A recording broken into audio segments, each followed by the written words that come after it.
பத்திரிகை நண்பர்களுக்கு எங்களுடைய காலை வணக்கத்தை தெரிவித்துக் கொண்டு, சகோதர சகோதரிகளே, தமிழகத்தில் குறிப்பாக திராவிட முன்னேற்ற கழகத்தினுடைய அரசியல் எப்படியாவது சண்டை போட்டுக்கிட்டே இருக்கணும், இந்தியாவுடைய அரசியலமைப்பு சட்டத்திற்கு எதிராக செயல்பட வேண்டும், ஒரு டெமோக்ராட்டிக் ஃபெடரல் சிஸ்டத்தில் மாநில அரசு மத்திய அரசு எல்லோருமே பங்களிப்போடு செயலாற்றக்கூடிய இந்த திட்டத்தில் ஓட்டைகள் போட வேண்டும் என்பதை முழு குறிக்கோளாக வைத்துக்கொண்டு திராவிட முன்னேற்ற கழகம் செயல்பட்டு கொண்டிருக்கின்றார்.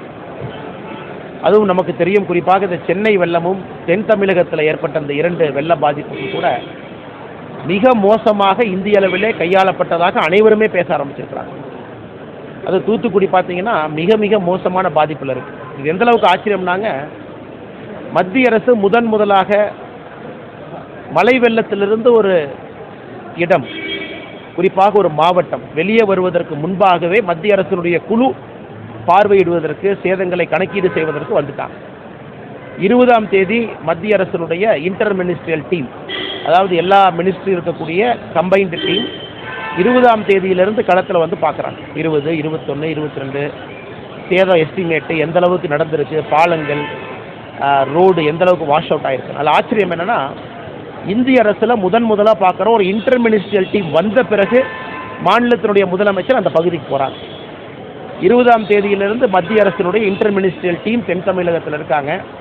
ஆனால் நம்முடைய மாநில முதலமைச்சர் 21ஆம் தேதி போகிறாங்க. கிட்டத்தட்ட 4-5 நாட்கள் கழித்து அந்த பகுதிக்கு போகிறாங்க.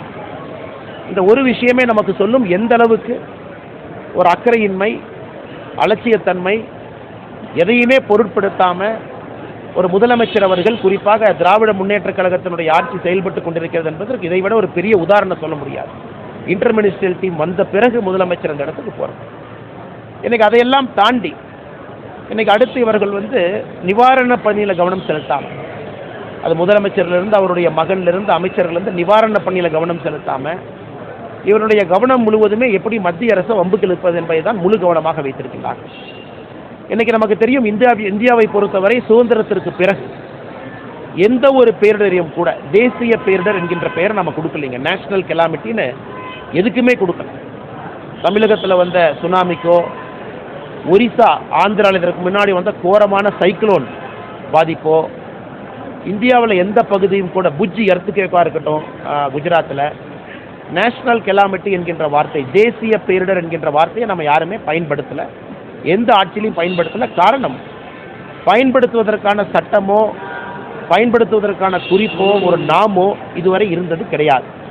ஸோ தேசிய பேரிடர் என்கின்ற வார்த்தை மத்திய அரசு பயன்படுத்த போவது கிடையாது. காரணம், அது பயன்படுத்துவதற்கான முகாந்திரம் இல்லை, காரணம் அதற்கான சட்டம் இல்லை. ஆனால் ஒரு பேரிடரில் என்ன உதவி செய்ய வேண்டுமோ அனைத்தையுமே மத்திய அரசு செய்வதற்கு தயாராக இருக்கிறது.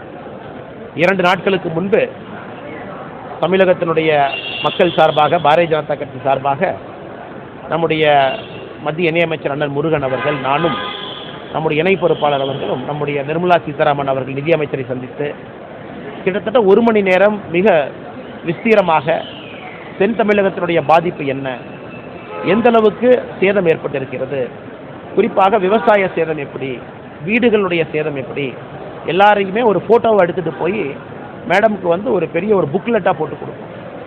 அதை நம்முடைய மத்திய நிதியமைச்சர் அவர்கள் மிக விவரமாக கேட்டுக்கிட்டாங்க. அதன் பிறகு நீங்கள் பார்த்துருப்பீங்க, பத்திரிகையாளர் சந்திப்பில் கூட பேசியிருக்காங்க.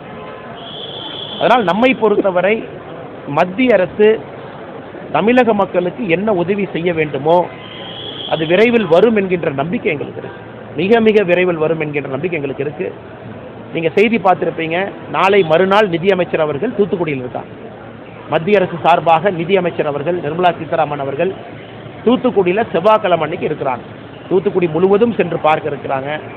அவர்களும் நேரடியாக இந்த சேதத்தை எப்படி, எந்த அளவுக்கு சேதம் நடந்திருக்குது என்பதை அவர்கள் நேரடியாக கணக்கீடு செய்யவும் வர்றாங்க.